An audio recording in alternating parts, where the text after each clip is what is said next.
Hello guys, welcome to my ভিডিওটা ভালো লাগলে লাইক কমেন্ট শেয়ার করতে ভুলবেন না।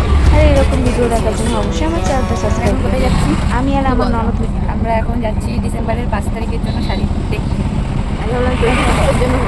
না না, 5 ডিসেম্বরের জন্য শাড়ি দেখতে। এবার দেখা যায় তো কি হয়। আমরা এখানে চলে এসেছিলাম যাদবপুরে। আর যাদবপুরে আছে কালীগঞ্জ বা বস্ত্রালয়। আর এখানে কালেকশনও খুব ভালো ছিল, তো তোমরা ভিডিওতে দেখতে পাবে যে কালেকশন কেমন আছে। আর এটা আমার অসাধারণ রেখেছিল, যে সিলভারের মধ্যে কাজ দেখতে পাচ্ছ, আমার খুবই পছন্দ হয়েছিল। আর খুব রিজনেবল প্রাইস ছিল। এটাও একটা মানে বিয়ের জন্য পারফেক্ট শাড়ি। তো জানোই সামনে মাম্পির বিয়ে আছে, তো সেই বিয়ের জন্য আমরা শাড়ি দেখতে গেছিলাম। আমার তোমাদের কোন শাড়ির কালারটা বেশি ভালো লেগেছে আর কোন শাড়িটা ভালো লেগেছে অবশ্যই কমেন্টে জানিও। আর কোনো যদি এই স্টোরের ডিটেলস লাগে অবশ্যই কমেন্ট করো। লাস্টে গিয়ে আমার একটা শাড়ি খুব পছন্দ হয়েছে, কিন্তু এই শাড়িটা এখন তোমাদেরকে আমরা দেখাবো না। এটা একটু ডিসেম্বরের 5 তারিখে তোমরা আমাকে পরে দেখতে পাবে।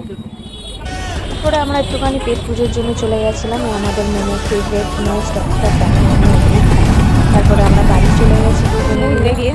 তারপরে তো মাম্পি, তোমার কেমন লাগছে? অ্যাক্সিডেন্ট হয়ে গেল আমাদের দেখতে দেখতে। আমি একটা আমার ফুলের জন্য গোলাপ নিয়েছি, ফুলকে জানি না, ভালো লেগেছে তাই কিনে নিয়েছি। কেউ দেবে না তাই নিজে থেকে কিনেছি। আমারও কেউ নেই ফুল দেওয়ার জন্য। তাই আমি বহু বছর আগে ফুল দিয়েছিলাম, বহু বছর না, কিছু বছর আগে, কিন্তু আমি ফুল পাই না বলে তাই কাউকে ফুল দিই না। আমি একটা ফুল, আমাকে কোথায় ফুল দেবে?